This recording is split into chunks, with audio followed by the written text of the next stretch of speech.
We're up all night to the sun. We're up all night to get some. We're up all night for good fun. We're up all night to get lucky. We're up all night to get lucky. We're up all night to get lucky. We're up all night to get lucky. We're up all night to get lucky. We're up all night to get.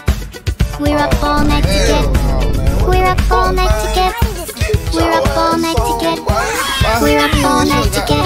Yeah, we're up all night to get. We're up all night to get lucky. We're up all night to get lucky. We're up all night to get lucky. We're up all night to get lucky. We're up all night to get lucky. We're up all night to get lucky. We're up all night to get lucky. We're up all night to get lucky. We're up all night to get lucky. We're up all night to get lucky. We're up all night to get lucky. We're up all night to get lucky. We're up all night to get lucky. We're up all night to get so let's raise lucky. We're up all night to get lucky. We're up all night to get lucky. We're up all night to get lucky. Thomas Bangalter and G. Manuel de Homem Christum. Reggie Wayne. Fuck you, motherfucker! Fuck you, motherfucker!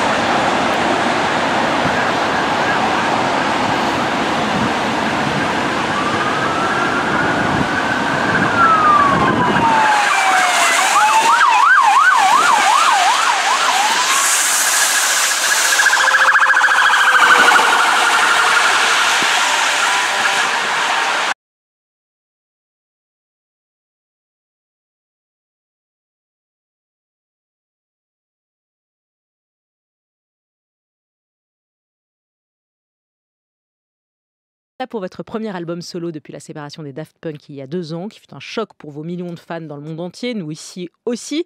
Mythologie, ce nouvel album, est un album symphonique stupéfiant et ambitieux, très loin de votre univers électro. C'est une composition pour le ballet d'Angelin Preljocaj, présenté l'an dernier à l'Opéra de Bordeaux, puis au Théâtre du Châtelet. C'est votre premier album instrumental de musique classique, la première fois que vous écrivez pour un orchestre, pour des musiciens en chair et en os qui jouent avec des instruments. Vous aviez envie de prendre des risques, de sortir de votre zone de confort, de retrouver au fond la sensation d'être un peu un débutant. Exactement.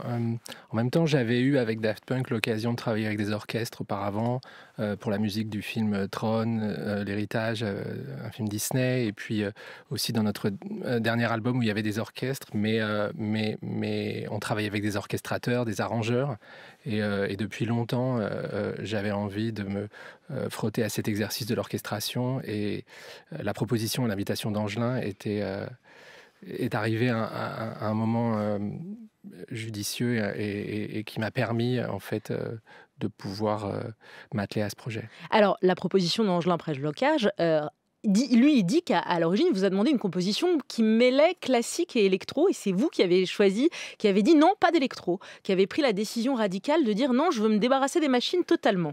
À ce moment-là, moi, j'ai l'impression depuis longtemps de questionner mon rapport à la technologie, la place de la technologie dans ma vie et dans mon processus créatif. Et c'est vrai que j'avais à la fois la volonté de mettre les machines un petit peu de côté pour vraiment expérimenter avec l'orchestre. Et en même temps, un orchestre, c'est un équilibre qui fonctionne en lui-même, et j'avais pas envie de rajouter un paramètre supplémentaire. Et donc, c'était libérateur pour vous de vous passer des machines, des ordinateurs ?